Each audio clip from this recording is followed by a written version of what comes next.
¿Los gitanos españoles, son gitanos? Son españoles y gitanos, supongo, ¿no? Son ciudadanos españoles, están en estas tierras desde antes que España estuviera como Estado, pero son ciudadanos españoles y son gitanos. Pero usted sabe que hay mucha gente que lo mismo que a un español musulmán le ven como un poco menos español, a un español gitano también le ven como un español sospechoso, ¿no? Sí, porque en nuestra sociedad nos cuesta el ir admitiendo la diversidad, las distintas maneras de ser ciudadano, ¿no? Y es algo que vamos aprendiendo. Y lo vamos aprendiendo porque la sociedad española es una sociedad tolerante. En poco tiempo hemos avanzado mucho en cuanto a la igualdad de la mujer o los derechos de las personas homosexuales o de los discapacitados, pero tenemos como un punto negro que son los gitanos. ¿Cuántos hay y en ahí España? Nos cuesta mucho. ¿Cuántos hay en España, más o menos? Pues unos 700.000 o entre 700 y 900.000 personas. Están en España desde hace unos 6 siglos, digamos. Dentro de poco. En los últimos 30 años se ha avanzado más que en todo el tiempo anterior como consecuencia de las libertades y las posibilidades que brinda la Constitución. Y sin embargo, sigue estando en la cola de todas las listas y en la cabeza de todas el ranking de exclusión. Sí. ¿Por qué? Sí, hay mucha... porque quizás durante los 5 o 6 siglos eso se ha ido manteniendo y hay mucha resistencia a percibir la evolución de los gitanos. Ahí la sociedad española ha evolucionado poco. La comunidad gitana, usted lo decía bien ahora, en estos 30 años, desde que disfruta de derechos de ciudadanía y desde que el estado del bienestar la ha protegido por primera vez, porque hasta entonces las instituciones muchas veces son quien ha perseguido a las propias familias gitanas a lo largo de la historia. Y ahora la protección universal también protege, claro está. Sí, y eso es un cambio espectacular. El poder acceder a la salud universal, el poder acceder al sistema educativo, el poder tener prestaciones sociales, el poder, cuando llegas a la edad de jubilación, poder tener una pensión contributiva o no contributiva. Y sin embargo, ha cambiado la vida. Y sin embargo, a pesar de eso, resulta que siendo el 2% de la población nacional, pues tiene el 12% de los excluidos más severos de la sociedad. Está sobre representada en el ámbito de la exclusión. Pero dos cosas en relación a esto que estábamos diciendo. Quería decir, se ha avanzado mucho, y además han producido cambios en estos años espectaculares dentro de la propia comunidad gitana y la sociedad española no ha acabado de percibirlo. Sigue teniendo o sigue predominando una mirada muy estereotipada, o bien centrada en las personas gitanas más pobres, más excluidas, más marginadas, o bien en los artistas. Y el 80% o más del 80% de los gitanos hoy en nuestro país no están en ninguno de esos dos. Digamos, por tanto, que hay que colocar el foco en lo conseguido, para que no se nos olvide que hay un avance notable. Pero así todo, digo, se producen una serie de resistencias al cambio que quisiera identificar. ¿Dónde están esas resistencias al cambio? Pero yo creo que la cuestión no hay que enfocarla desde la resistencia, que también la comunidad gitana ha sido una comunidad que se le han garantizado pocos los derechos y que ha desarrollado también una identidad resistente. Desconfiada. Desconfiada y resistente también. Resistente porque nunca se le había permitido ser ciudadano y ser gitano a la vez, hasta ahora, hasta que aprobamos la Constitución. Y ha sido resistente en mantener su identidad y además desconfiada. Pero eso incluso hoy en día resulta ya...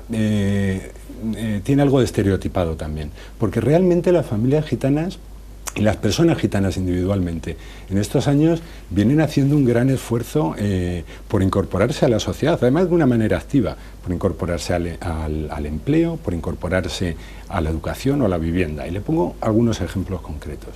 Hace 25 años los gitanos estaban fuera del sistema educativo.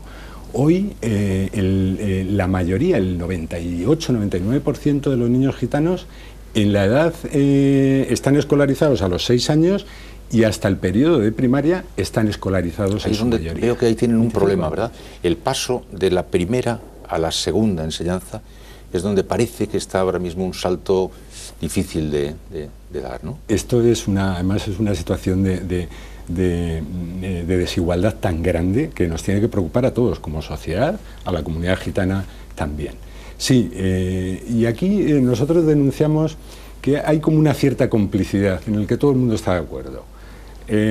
Los propios chicos y chicas gitanas que llegan a la edad ya de ir al instituto, en muchos casos muchas familias, en muchos casos los profesores y también los poderes públicos.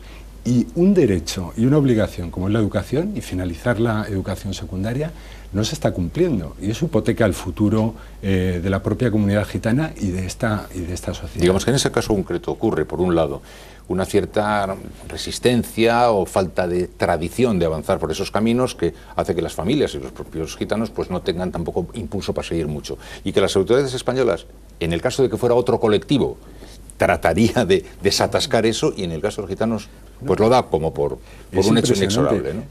Piense que uno de los objetivos del Ministerio de Educación es reducir el abandono educativo, pero ya después de la educación secundaria. Y sin embargo tenemos en nuestro país un grupo de ciudadanos que no terminan el ciclo obligatorio, finalizan el obligatorio y que pertenecen además a una comunidad en concreto. Esto tiene que ser necesariamente objeto de una acción política o de una atención por lo menos más ¿A qué comunidad en concreto? A la comunidad gitana. Ya sé. Todos pertenecen a una misma minoría y sin embargo no finalizan. Claro, aquí corresponde moverse a todos, a las familias gitanas, a los chicos, pero sobre todo a los poderes públicos que tienen la obligación. Y decía, ¿y por qué no van al instituto? Bueno, pues eso hay que entenderlo, porque para muchas familias que también han estado fuera del acceso al mercado de trabajo por cuenta ajena, etcétera, los estudios no se le ven, muchas familias, muchas ya sí, pero muchas todavía no le ven la funcionalidad. Claro. Entienden que el chico lo que tiene que empezar a hacer es ayudar a la casa, entienden que la chica lo que tiene que hacer lo mismo también es ayudar a casa y empezar a fundar una familia, que es algo valioso. Esto hay que transformarlo. Y esto le corresponde a las familias, pero sobre todo a los poderes públicos. Claro, deduzco por tanto que, aun llevando 600 años aquí, han estado hasta hace tan poco tiempo apartados de todos los circuitos, que la incorporación a los circuitos en ocasiones plantea alguna especial dificultad por parte del propio pueblo gitano, al margen de que las autoridades ya dan por hecho que esa es una comunidad que siempre habrá de ir al furgón de cola. Claro. En el tema del trabajo, por ejemplo, el trabajo por cuenta ajena ha sido extraño a la cultura gitana. Los gitanos no han trabajado casi nunca por cuenta ajena, han sido más bien autónomos de su propia particular manera nómada de vivir. ¿Se ha cambiado esto? Se está cambiando y ahí también hemos sacado muchas enseñanzas. Se está cambiando porque, bueno, los gitanos son muy emprendedores, siempre a lo largo de los siglos han trabajado efectivamente por cuenta propia, prestando servicios cuando iban por los pueblos, haciendo de caldereros o prestando o tratando con ganado, y hoy en día pues es más habitual la figura del vendedor ambulante que vemos en los mercadillos de nuestras ciudades, y además que es un oficio que la verdad que las familias que viven de él viven bien y bueno, antes de la crisis por lo menos se vivía bien. Pero sí, había poca tradición del trabajo por cuenta ajena, porque el trabajo por cuenta ajena ya supone trabajar para otros, trabajar con no gitanos o con payos, produce más inseguridad. Y es fruto de la misma desconfianza. Sí, de la misma. Claro. Pero de ahí hemos sacado algunas enseñanzas. Y es que, claro, que para progresar en la igualdad hay que abrir oportunidades para que los grupos más alejados del mercado de trabajo puedan acceder, porque si no, no va a haber realmente un cambio profundo. Discriminación positiva. Claro. Y discriminación positiva son, bueno, nosotros desarrollamos algunos programas que en realidad lo que hacen, más que discriminar, lo que hacen es acompañar, lo que hacen es hacer trajes a medida, lo que hacen es acercarte a las personas gitanas, prestar una formación más a medida, trabajar junto con las empresas y bueno, en pocos años, que no lo pensábamos ni nosotros, desarrollamos un programa del Fondo Social Europeo.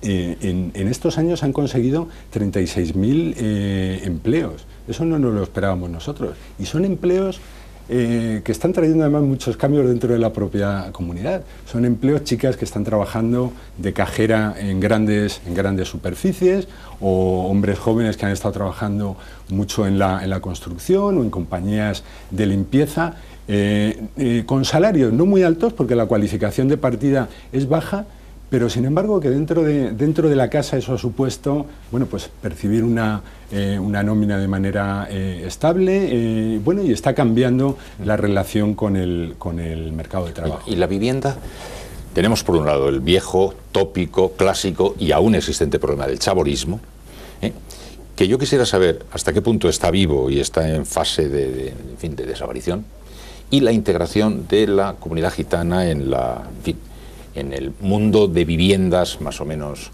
habitual para toda la sociedad española. Sí, hicimos un estudio con el Ministerio de Vivienda hace poco.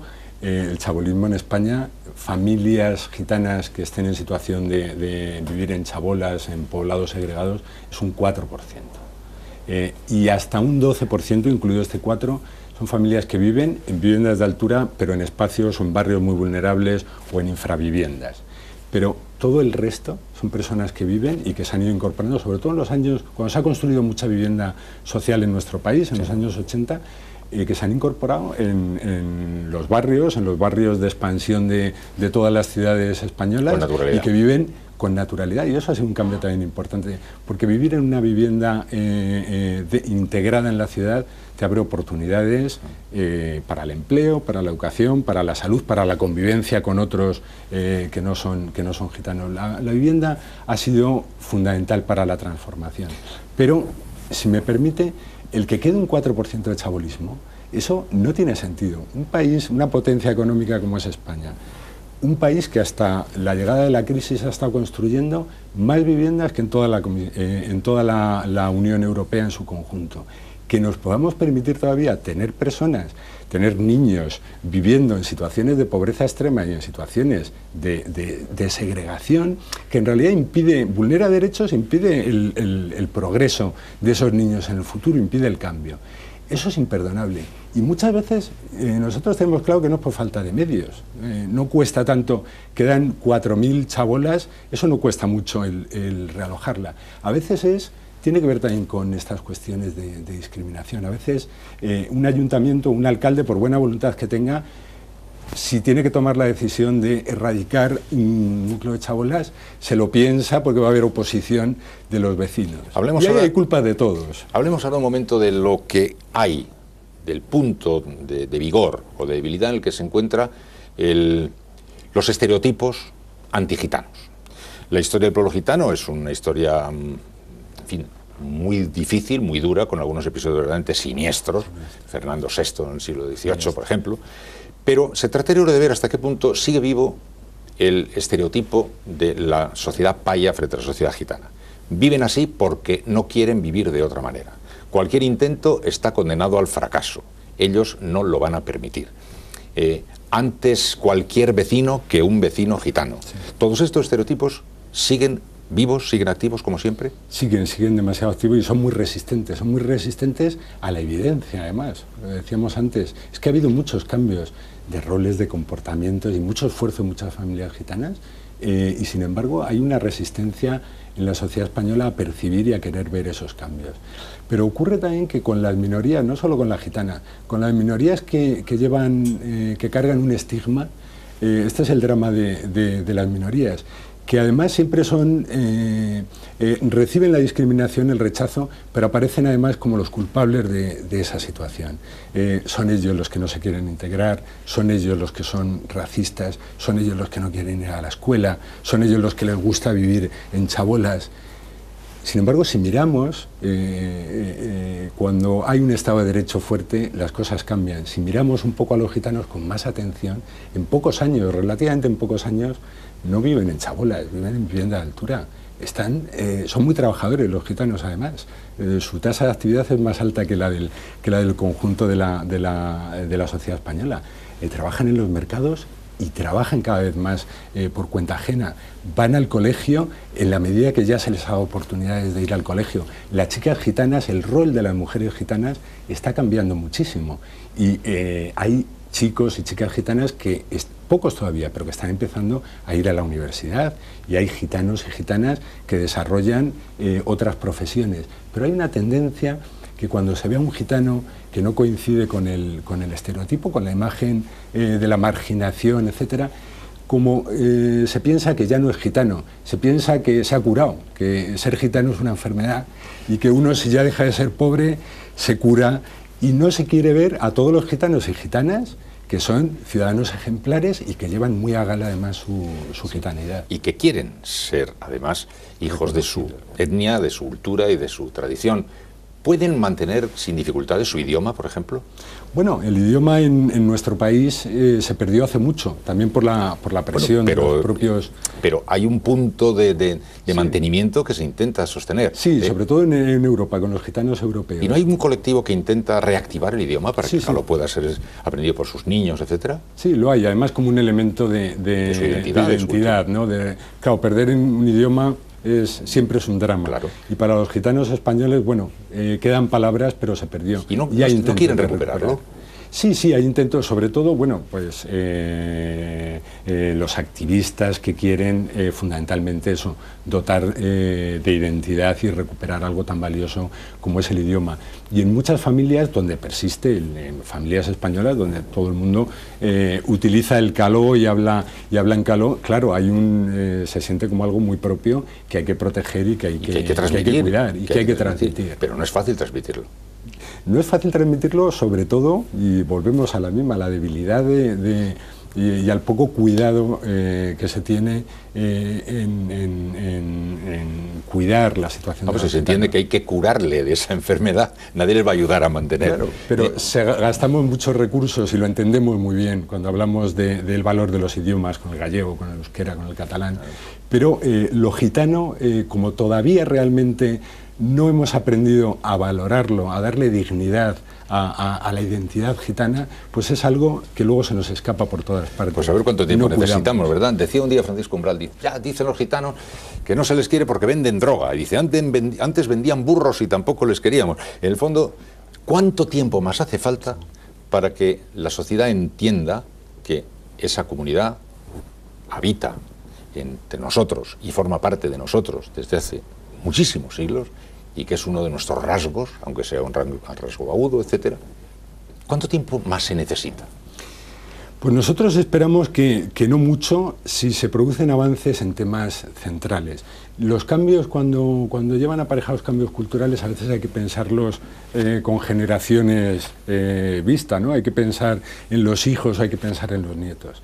Pero ahí creemos que hay una labor de esta sociedad que tiene que ser liderada por los poderes públicos y que hay 3 o 4 temas en los que hay que hincarle el diente y hay que remangarse. Uno es el de la educación, hay que prestar atención a la situación educativa de la comunidad gitana y en eso hay que invertir ganas, hay que invertir medios también y voluntades. Otro es el del empleo, hay que facilitar en igualdad de condiciones que los jóvenes gitanos, mujeres y hombres, vayan accediendo con facilidad al mercado de trabajo por cuenta ajena, y para eso hay que poner medidas que faciliten esa trayectoria. Otra es finalizar con esas situaciones que producen mala imagen social de los gitanos, además, como es el chabolismo o como es la segregación. Y claro, esto necesita que haya que los poderes públicos lo lideren y realmente haya una estrategia para decir, esto se tiene que acabar, esto en una década tiene que estar acabado. Y luego la sociedad española en su conjunto, claro, hay mucha responsabilidad también. Decía al principio, somos una sociedad tolerante, pero no con los gitanos. Y claro, eso hay que mirárselo. Ahí tenemos que ser también más críticos con la propia sociedad española. No se puede vivir teniendo a toda... Porque es una de las injusticias más grandes, que una persona se la juzgue por su pertenencia a un colectivo, a una comunidad. Y esto, bueno, además esto ocurre en todas las clases sociales en la sociedad española. Lo de los gitanos está ahí, todo el mundo, prácticamente sea de la ideología que sea y de la clase social que sea, hay mucha discriminación hacia ellos. Y la sociedad española tiene que revisar esto y tiene que dar también sus pasos. Muchísimas gracias. A ti.